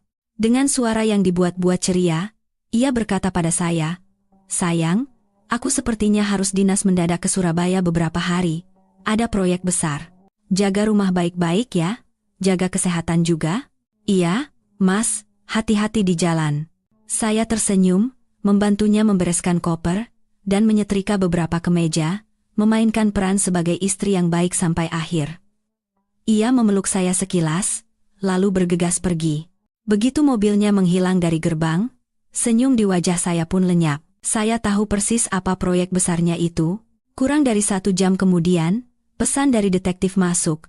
Target tidak ke bandara, melainkan menuju RSIA Bahagia di Jakarta Selatan. Bersama pesan itu, terlampir foto mobil Mas Bima yang terparkir di rumah sakit. Seharian itu, saya merasa seperti menonton film yang disiarkan langsung. Pembaruan datang terus-menerus melalui foto dan pesan. Foto Mas Bima dan mertua saya duduk cemas namun penuh harap di kursi tunggu depan ruang bersalin. Beberapa jam kemudian, foto lain datang. Mas Bima menggendong bayi mungil yang kemerahan dengan senyum merekah penuh kebahagiaan. Mertua saya di sampingnya tidak berhenti tersenyum. Mata mereka tidak lepas dari cucu mereka dengan penuh kebanggaan. Pesan itu berbunyi, bayi laki-laki, 3,2 kilogram. Ibu dan bayi sehat. Putranya telah lahir. Anak yang ditunggu-tunggu oleh seluruh keluarganya. Kartu truf terpenting dalam rencana mereka akhirnya muncul. Selama beberapa hari berikutnya, Mas Bima hanya tinggal di rumah sakit. Ia berbohong pada saya, mengatakan bahwa urusan di Surabaya sedikit rumit dan ia harus tinggal beberapa hari lagi. Setiap malam, ia menelepon saya, dengan suara lelah mengeluhkan pekerjaan yang sibuk dan rapat yang tak berkesudahan. Aku lelah sekali, Maya, ingin cepat-cepat selesaikan urusan, dan pulang menemuimu. Saya mendengarkan kebohongannya di seberang telepon. Sementara satu tangan saya melihat-lihat foto yang baru saja dikirim oleh detektif. Foto Mas Bima membuatkan susu untuk si bayi, dengan canggung mengganti popoknya, mengupaskan apel untuk Rania. Foto seluruh keluarga berkumpul di kamar rawat, tertawa bahagia. Kontras yang kejam ini tidak lagi menyakiti saya. Sebaliknya, itu hanya memperkuat tekad saya. Saya tetap menjawab dengan lembut. Pasti capek sekali ya, Mas. Jaga kesehatan. Aku tunggu di rumah. Setiap kata saya bagaikan jarum yang menusuk kebohongannya. Tentu saja. Ia sama sekali tidak menyadarinya. Ia sedang menikmati kebahagiaan menjadi seorang ayah, tenggelam dalam kebahagiaan bersama keluarga barunya, sama sekali tidak tahu bahwa setiap tindakan dan kebohongannya telah direkam dan menunggu hari untuk diungkapkan ke seluruh dunia. Seminggu setelah dinas ke Surabaya, Mas Bima pulang. Ia berpura-pura lelah karena pekerjaan, tapi kebahagiaan di matanya tidak bisa disembunyikan. Ia membawakan saya sekotak oleh-oleh khas Surabaya. Saya menerimanya, tersenyum berterima kasih, tetapi dalam hati menertawakan aktingnya yang payah. Saya dan ibu tahu, dengan lahirnya si anak, mereka akan segera bertindak. Setelah rumah dan tabungan pribadi saya, target berikutnya sudah jelas, yaitu sisa uang di rekening gabungan kami. Uang itu kami kumpulkan bersama di awal pernikahan. Jumlahnya tidak terlalu besar, tetapi juga tidak bisa diabaikan. Sebelum mereka bertindak, kita harus bergerak lebih dulu, kata ibu dengan tegas. Saya segera menghubungi sepupu saya, Mbak Rina. Ia adalah kepala cabang di bank tempat kami membuka rekening gabungan. Saya menemuinya di sebuah kafe yang tenang dan menceritakan semua masalah saya. Mendengar semuanya, Mbak Rina tidak bisa menahan amarahnya. Ya Tuhan, kok ada laki-laki dan keluarga sebusuk itu? Tenang, Maya. Aku bantu. Kamu kan pemilik rekening bersama, jadi punya hak penuh untuk menarik uang. Besok kita urus. Keesokan paginya, saya bertemu Mbak Rina di bank. Saya memberikan alasan yang sudah saya siapkan, mengatakan kepada petugas bahwa saya perlu menarik seluruh saldo rekening untuk biaya operasi pendarahan otak ayah saya. Alasan yang sangat masuk akal dan tidak bisa dicurigai. Dengan bantuan Mbak Rina, semua prosedur berjalan cepat dan lancar. Seluruh uang di rekening gabungan berhasil ditarik. Saya segera membawanya ke bank lain dan mentransfer semuanya ke rekening ibu. Ketika bukti transfer sudah di tangan, barulah saya bisa menghela napas lega. Benteng pertahanan finansial terakhir telah dibangun. Sekarang, Mas Bima dan keluarganya tidak akan bisa menyentuh sepeser pun uang saya. Seperti yang diduga, beberapa hari kemudian, Mas Bima mengangkat topik soal uang. Ia berkata bahwa Rania lemah setelah melahirkan, jadi butuh banyak uang untuk pemulihan dan perawatan bayi. Ia mengusulkan agar kami menarik uang dari rekening gabungan untuk mengurusnya. Saya menjawab dengan santai, uang di rekening gabungan kan sudah habis untuk biaya rumah sakit ayah, Mas. Lupa ya? Waktu itu ayah butuh operasi darurat, jadi biayanya besar. Mendengar itu, wajah Mas Bima mengeras. Ia buru-buru mengeluarkan ponsel dan memeriksa rekening. Wajahnya menjadi pucat pasi setelah melihat saldo yang tersisa hanya beberapa puluh ribu rupiah. Ia menggeram pada saya, "Kenapa kamu tarik uang tanpa persetujuanku?" Saya menatap matanya lurus dan berkata dengan dingin, "Lalu kenapa Mas menarik uang dari kartuku tanpa persetujuanku untuk membelikan barang selingkuhanmu? Kenapa Mas mencuri perhiasan dan sertifikat rumahku tanpa bilang apa-apa? Ayahku sedang antara hidup dan mati. Apa salah kalau aku menggunakan uang kita untuk menyelamatkannya?" Ini adalah pertama kalinya saya melawannya secara langsung. Mas Bima benar-benar terkejut dengan serangan balik saya. Ia tidak bisa berkata apa-apa, hanya tergagap, karena semua yang saya katakan adalah benar. Ia marah, memukul meja, lalu pergi, meninggalkan umpatan, "Awas kamu." Saya tahu, hari di mana ia akan secara resmi menyerah tidak akan lama lagi. Tapi saya tidak lagi takut. Saya sudah siap. Saya hanya menunggu ia membuka babak terakhir dari sandiwara ini. Sesuai dugaan saya, setelah gagal mendapatkan sepeser pun dari rekening gabungan, kesabaran Mas Bima habis. Ia tidak ingin lagi membuang-buang waktu dengan saya. Momen yang begitu ditunggu-tunggu olehnya dan keluarganya akhirnya tiba. Sudah sebulan sejak anak itu lahir. Mungkin mereka yakin, dengan cucu penerus di tangan, kemenangan sudah menjadi milik mereka. Malam itu, Mas Bima pulang lebih awal dari biasanya. Ia tidak makan malam, hanya duduk di ruang tamu, merokok berkali-kali. Udara di rumah terasa berat, seperti sebelum badai. Saya selesai mencuci piring, lalu duduk di sofa di seberangnya, menunggu dalam diam. Setelah mematikan rokok terakhirnya di asbak, Mas Bima mengangkat kepala dan menatap saya. Tatapannya sedingin es. "Kita cerai." 4 kata itu diucapkan dengan datar, seolah sedang membicarakan cuaca. Saya tidak terkejut. Saya sudah menunggu kata-kata ini begitu lama. "Tadi bilang apa?" Aku tidak dengar. Meskipun jantung saya mencelos, saya bertanya dengan santai.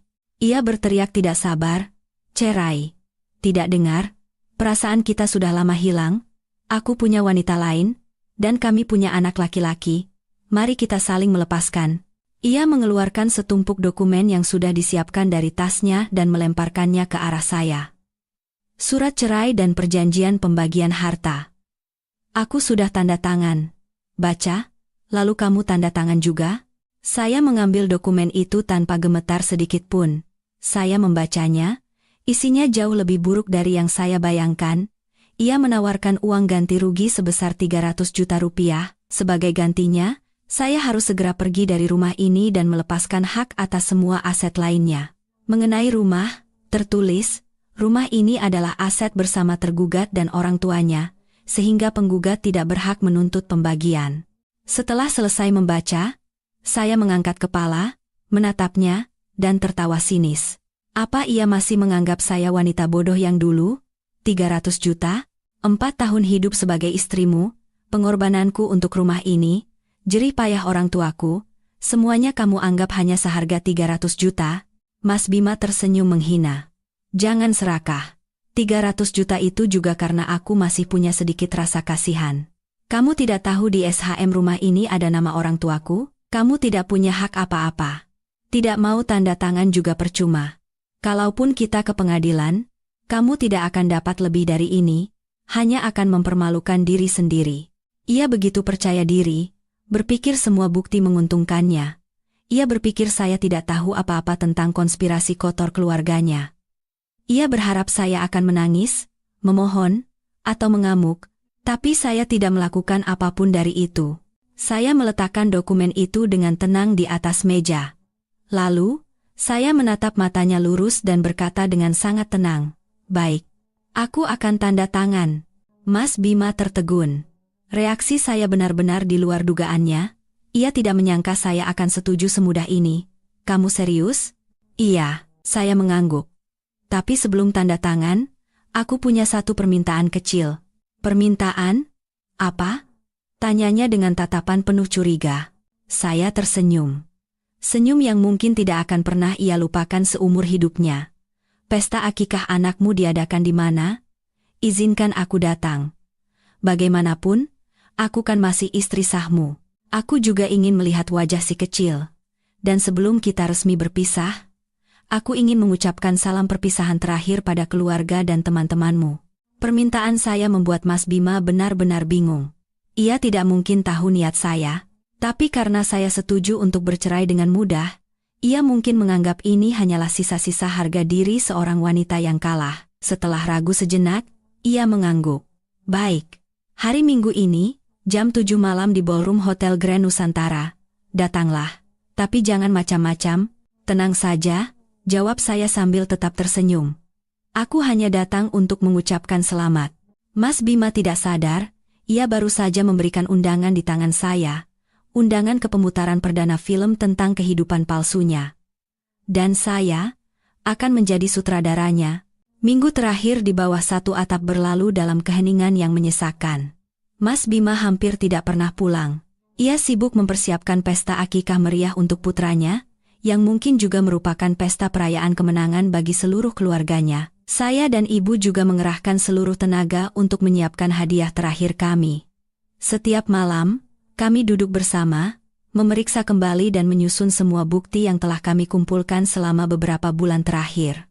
Dari foto pertama di mall, laporan detektif, pesan provokatif Rania, salinan SHM yang dimanipulasi, hingga foto keluarga mereka yang harmonis di kafe. Semuanya kami rangkai menjadi sebuah video pendek berdurasi hampir 10 menit. Musik latarnya kami edit, terkadang lembut, terkadang menegangkan, sehingga terasa seperti sebuah film dokumenter yang mengungkap kebenaran. Ibu bahkan dengan teliti menambahkan teks-teks singkat dan tajam agar tidak ada yang salah paham. Kami memberi judul mahakarya ini, Keluarga Bahagia. Minggu malam, saya berdiri di depan cermin, menatap wanita di dalamnya. Tidak ada lagi Maya yang lelah dan kuyu. Saya memilih gaun sutra berwarna anggur yang elegan dan kuat. Saya merias wajah dengan teliti, dengan penekanan pada eyeliner yang tajam dan lipstik merah menyala. Saya tidak datang ke sana sebagai istri yang terbuang. Saya datang sebagai penuntut keadilan. Ibu juga memilih kebaya beludru hitam yang anggun.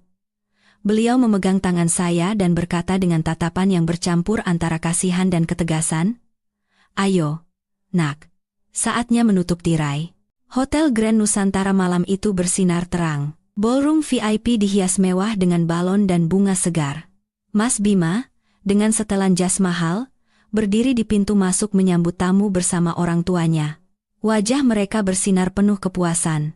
Rania, dengan gaun putih bersih, duduk di kursi utama sambil menggendong bayinya, dikelilingi oleh kerabat dan teman yang memuji-muji si bayi. Kehadiran saya dan ibu membuat suasana di pintu masuk membeku sesaat. Mas Bima dan orang tuanya menatap kami dengan tatapan tidak suka dan waspada. Tapi di depan para tamu, mereka tidak punya pilihan selain memaksakan senyum. "Kamu datang?" kata Mas Bima mendekat, dengan nada mengancam. "Aku sudah janji," jawab saya sambil tersenyum, lalu berjalan masuk dengan anggun bersama ibu, mengabaikan tatapan penasaran dan bisik-bisik di belakang kami. Pesta berjalan meriah. Setelah sambutan dari ayah mertua, MC acara mengajak semua orang untuk menyaksikan video pertumbuhan bayi yang menggemaskan di layar. Tepat saat itulah, saya berdiri. Saya naik ke atas panggung, mengambil mikrofon dari MC yang kebingungan. Semua mata di ruangan tertuju pada saya. Mas Bima dan keluarganya memucat, mencoba berlari untuk menghentikan saya. "Permisi sebentar," suara saya terdengar keras dan jelas. "Saya, Maya, istri sah dari Mas Bima. Di hari yang berbahagia ini, saya juga telah menyiapkan sebuah hadiah kecil. Sebuah video spesial untuk suami saya, keluarganya, dan juga untuk Mbak Rania. Sebagai ucapan selamat atas dibukanya lembaran baru dalam hidup mereka." Selesai bicara, saya memberikan isyarat kepada petugas teknis yang sudah dihubungi oleh ibu sebelumnya. Lampu ballroom meredup, dan layar raksasa menyala. Video keluarga bahagia dimulai. Adegan pertama adalah Mas Bima dengan mesra memilihkan baju untuk Rania di mall, dengan teks, "Maret, suami berbohong pergi bertemu klien." Disusul oleh rentetan foto ia dan Rania keluar masuk apartemen Mutiara Residen, makan bersama, berbelanja. Lalu foto keluarga mertua yang memanjakan Rania di kafe, dengan teks, "Aliansi Keluarga." Pesan WhatsApp Rania yang kurang ajar muncul dengan jelas di layar, diikuti oleh salinan SHM dengan 4 nama yang diperbesar memenuhi layar. Dan puncaknya adalah foto-foto di rumah sakit. Mas Bima yang berbohong pergi dinas ke Surabaya, sedang memeluk putra yang ia sembunyikan dengan bahagia. Ballroom menjadi sunyi senyap. Keheningan itu perlahan berubah menjadi bisik-bisik. lalu menjadi kecaman yang terang-terangan. Orang-orang mulai menatap keluarga Mas Bima dengan pandangan tidak percaya. Wajah Mas Bima memucat, lalu memerah padam. Ia berteriak, "Matikan! Matikan video sampah itu sekarang!" Ia berlari ke panggung untuk merebut mikrofon. Tapi sudah terlambat. Video berakhir dengan foto perjanjian cerai senilai 300 juta rupiah, dan teks terakhir. "Inilah harga dari 4 tahun pernikahan dan semua yang telah saya berikan." Lampu ballroom menyala, dan semuanya menjadi kacau. Teriakan orang-orang, jeritan Rania, makian ibu mertua. Para tamu mulai pergi dengan tergesa-gesa sambil melontarkan tatapan hina. Pesta perayaan dalam sekejap berubah menjadi panggung tragedi. Di tengah kekacauan itu, saya dan ibu dengan tenang keluar dari ballroom. Saya tidak menoleh ke belakang. Saya tidak perlu melihat pemandangan menyedihkan mereka. Saya telah melakukan apa yang harus saya lakukan. Sandiwara telah berakhir. Dan ini, barulah awal dari keadilan. Badai yang saya dan ibu ciptakan di Hotel Grand Nusantara ternyata lebih dahsyat dari yang dibayangkan. Malam itu juga, video kekacauan di pesta dan kesaksian detail dari para tamu menyebar dengan cepat melalui media sosial. Wajah asli duda keren Bima dan keluarganya yang terpandang terungkap ke seluruh dunia. Tentu saja, mereka tidak tinggal diam. Terpojok, mereka memulai serangan balasan dengan cara yang kotor dan licik. Keesokan paginya, sebelum saya bangun, terdengar suara gedoran pintu yang gila-gilaan disertai makian. Dari lubang intip, saya melihat Mas Bima dan mertua saya dengan wajah penuh amarah. Tahu bahwa ini tidak bisa dihindari, saya menelepon ibu dan pengacara saya lebih dulu, baru kemudian membuka pintu. Begitu melihat saya, ibu mertua langsung maju untuk menampar saya. "Dasar perempuan tidak tahu diuntung. Berani sekali kamu mencoreng nama baik keluarga kami, mau mati kamu." Saya sudah mengantisipasi ini, jadi saya mundur selangkah dan berhasil menghindari tamparannya. Mas Bima dan ayah mertua juga ikut maju, melontarkan berbagai sumpah serapah dan ancaman. Mereka menuduh saya, karena cemburu buta, telah merekayasa semuanya dan membuat sandiwara untuk merusak reputasi mereka. Rentetan makian sepihak mereka baru berhenti setelah ibu dan pengacara saya tiba. Kehadiran orang luar membuat mereka sedikit gentar. Pengacara saya dengan tenang meminta mereka untuk meninggalkan rumah saya. Jika tidak, akan dilaporkan ke polisi atas tuduhan penyerobotan dan pengancaman. Menyadari tidak bisa berbuat apa-apa lagi, ketiganya pergi dengan enggan sambil terus mengutuk. Tapi itu barulah permulaan. Setelah konfrontasi langsung gagal, mereka memulai serangan pengecut dari belakang. Beberapa hari kemudian, tulisan-tulisan yang memfitnah saya mulai muncul di grup komunitas apartemen dan berbagai media sosial. Mereka menyewa orang untuk membuat cerita yang sama sekali berbeda. Dalam cerita itu, saya adalah istri yang tidak peduli pada keluarga, boros, dan suka main mata. Dikatakan bahwa karena saya tidak bisa memberikan anak, saya menjadi iri dan cemburu pada kebahagiaan orang lain. Bahkan, mereka menuduh sayalah yang lebih dulu berselingkuh, dan ketika ketahuan oleh Mas Bima, saya memutarbalikkan fakta untuk menyerangnya. Kebohongan terang-terangan dan komentar jahat menyebar di mana-mana, mencoba mengubah saya dari korban menjadi pelaku. Tidak berhenti di situ, mereka menggunakan cara yang lebih rendah. Pintu rumah saya disiram cat merah, dan tumpukan sampah berbau busuk diletakkan di depannya. Para tetangga mulai memandang saya dengan aneh. Setiap kali saya keluar rumah, saya bisa mendengar bisik-bisik di belakang saya. Saya hampir terisolasi di lingkungan saya sendiri. Hari-hari itu benar-benar mengerikan. Meskipun saya pikir sudah siap mental, menghadapi serangan yang begitu intensif dan kotor membuat saya lelah dan terluka. Ada saat-saat di mana saya ingin menyerah. Tapi setiap kali itu terjadi, ibu selalu ada di samping saya. "Nak, jangan hancur." Mereka bertingkah seperti itu justru karena mereka takut. Karena tidak punya logika lagi untuk membela diri, makanya mereka pakai cara-cara kotor seperti itu. Kita hanya perlu tenang dan mengumpulkan semua bukti fitnah dan pengancaman ini. Pengadilan tidak akan percaya pada rumor di internet. Pengadilan hanya percaya pada bukti. Kata-kata ibu memberikan saya kekuatan lagi. Sesuai nasihatnya, saya tidak membela diri atau bertengkar di media sosial. Saya hanya diam-diam mengambil tangkapan layar semua tulisan fitnah dan memotret kondisi rumah yang dirusak. Semua materi itu diserahkan kepada pengacara saya. Pertarungan hukum resmi dimulai, dan saya tahu ini akan menjadi pertarungan yang jauh lebih berat. Tapi saya tidak punya tempat untuk mundur lagi. Ini bukan lagi sekadar untuk mendapatkan kembali harta, tetapi untuk memulihkan nama baik saya dan keluarga saya. Saya harus berjuang sampai akhir. Pertarungan hukum ternyata lebih panjang dan melelahkan dari yang saya duga. Pihak Mas Bima menyewa tim pengacara yang andal. Mereka dengan gigih menyangkal semua bukti foto dan video yang saya ajukan, mengklaim bahwa itu semua adalah hasil editan dan rekayasa jahat dari seorang istri yang cemburu buta. Kampanye fitnah melalui media sosial juga tidak berhenti. Tekanan dari opini publik dan tetangga terasa berat di pundak saya. Meskipun pengacara saya kompeten dan terus meyakinkan bahwa kami akan menang, saya tidak bisa menghindari saat-saat cemas dan takut. Di saat-saat terberat, ibu sekali lagi menjadi penyelamat. Suatu malam, ketika kami berdua sedang memeriksa dokumen kasus, tiba-tiba ibu membeku dengan mata berbinar seolah teringat sesuatu yang sangat penting. Maya, ibu jadi ingat smart speaker itu. Smart speaker? Tanya saya bingung. Iya. Yang tahun lalu ibu belikan untuk hadiah ulang tahun ayah mertuamu. Yang abu-abu itu, untuk mendengarkan musik dengan perintah suara. Orang tua itu kan gagap teknologi, jadi cuma dipakai untuk dengar berita. Tapi setahu ibu, speaker itu punya fitur merekam percakapan sekitar secara otomatis untuk meningkatkan pengalaman pengguna. Siapa tahu, harapan samar muncul, tetapi segera memudar. Tapi bagaimana cara kita mengambilnya kembali, Bu? Mereka tidak akan pernah memberikannya pada kita. Ibu tersenyum misterius. Serahkan pada ibu. Keesokan harinya, ibu menyiapkan sekeranjang besar berisi buah-buahan dan ginseng mahal. Beliau berkata akan mengunjungi besannya untuk terakhir kalinya, mencoba berbicara sebagai sesama orang tua.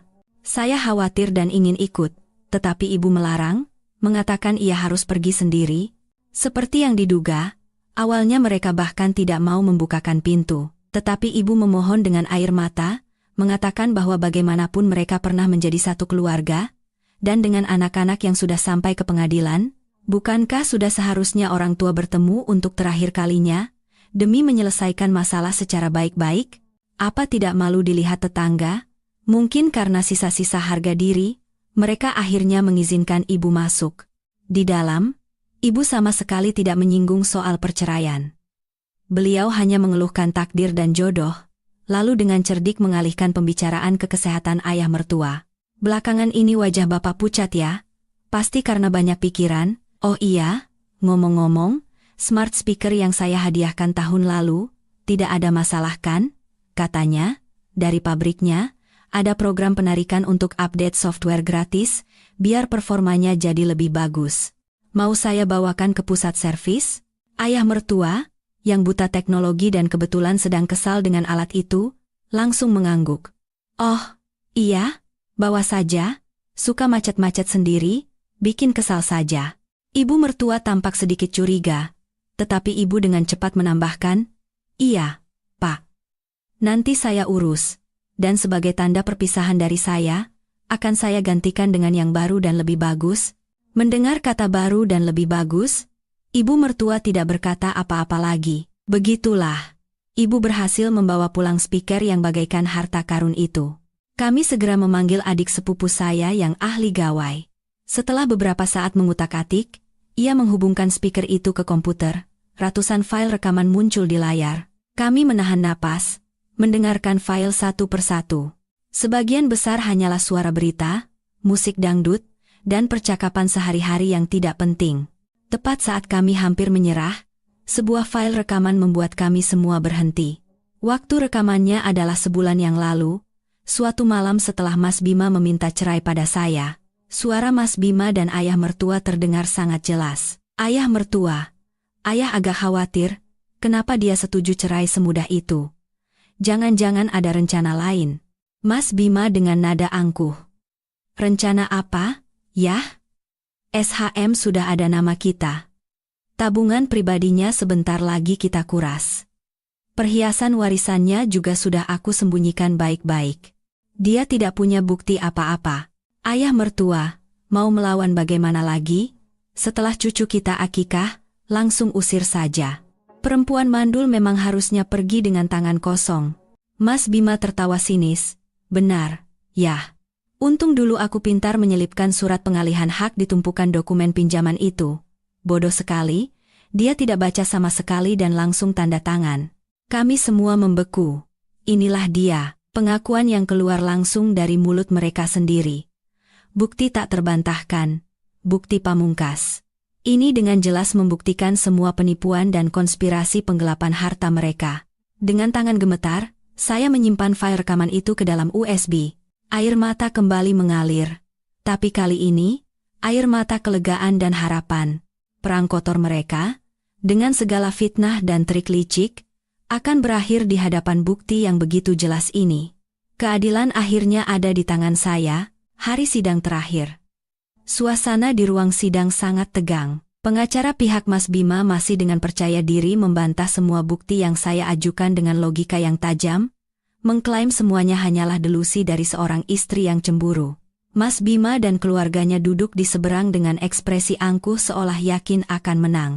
Saat persidangan seolah akan berakhir tidak menguntungkan bagi saya, pengacara saya tersenyum dan meminta izin kepada hakim untuk mengajukan bukti terakhir. Yang mulia, ini adalah bukti terakhir. Sebuah file rekaman yang akan menjelaskan esensi dari kasus ini dengan sangat jelas. USB dihubungkan ke sistem audio ruang sidang. Ruangan menjadi sunyi senyap. Lalu, percakapan antara Mas Bima dan ayahnya terdengar, jelas dan tajam. Konspirasi mereka untuk menipu saya menandatangani dokumen, rencana mereka untuk merampas harta, hingga niat mereka untuk mengusir saya dengan tangan kosong, semuanya terungkap secara telanjang. Wajah Mas Bima dan ayahnya berubah dari angkuh menjadi kaget, dan akhirnya pucat pasi seperti kertas. Ibu mertua di kursi belakang duduk dengan mulut ternganga, tidak bisa berkata apa-apa. Mereka saling pandang, lalu melihat ke arah smart speaker yang diangkat oleh pengacara saya sebagai barang bukti. Mereka pasti tidak percaya, kelengahan dan kejahatan mereka telah menggali kubur mereka sendiri. Rekaman berakhir, tetapi keheningan di ruang sidang berlanjut beberapa saat. Hakim menatap Mas Bima dengan tatapan tajam. Tidak ada lagi pembelaan yang bisa dilontarkan. Buktinya terlalu jelas. Putusan akhir pengadilan dijatuhkan. Perjanjian penambahan nama mertua di SHM dinyatakan tidak sah karena mengandung unsur penipuan.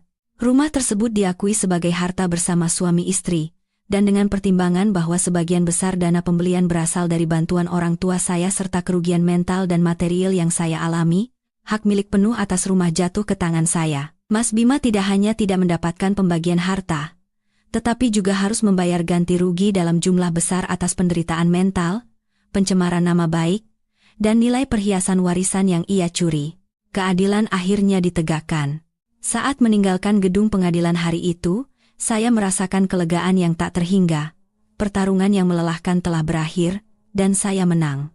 Setelah itu, keluarga Mas Bima menempuh jalan kehancuran. Skandal itu tersebar luas, membuatnya dipecat dari perusahaan. Dengan reputasi yang hancur, ia tidak bisa mendapatkan pekerjaan lain yang layak. Rania, setelah tahu bahwa kekasihnya yang mapan dalam sekejap menjadi pengangguran, pergi tanpa pamit membawa serta anaknya dan memutuskan semua kontak. Mas Bima kehilangan segalanya, pekerjaan, uang, keluarga, dan bahkan orang yang ia pertaruhkan segalanya untuknya. Saya tidak merasakan kepuasan, melainkan ketenangan. Saya menjual rumah yang penuh dengan begitu banyak kenangan pahit itu. Dengan uang hasil penjualan dan ganti rugi, saya membeli sebuah apartemen kecil yang nyaman dan penuh cahaya matahari untuk saya dan ibu. Pernikahan yang gagal telah merenggut banyak hal dari saya, tetapi juga memberikan pelajaran yang sangat mahal. Itu mengajari saya cara menjadi kuat, cara melindungi diri sendiri, dan yang terpenting, cara mencintai diri saya sendiri. Saya bukan lagi wanita naif dan lemah dari masa lalu. Dengan sisa uang yang saya miliki, saya memutuskan untuk melakukan sesuatu yang berarti. Saya mendirikan sebuah lembaga nirlaba kecil bernama Awal yang Baru, yang memberikan bantuan hukum gratis dan konseling psikologis bagi wanita yang mengalami nasib serupa dengan saya. Melalui kisah dan pengalaman saya ingin membantu orang lain, agar tidak ada lagi yang harus merasakan penderitaan dan ketidakberdayaan yang pernah saya alami. Suatu sore, berdiri di balkon apartemen baru saya, memandang orang-orang yang sibuk di bawah, saya merasakan kebebasan dan kedamaian yang utuh. Masa lalu telah berlalu, Saya telah terlahir kembali dari puing-puing pernikahan. Sebuah kehidupan baru, dengan makna yang baru, telah terbuka lebar di hadapan saya.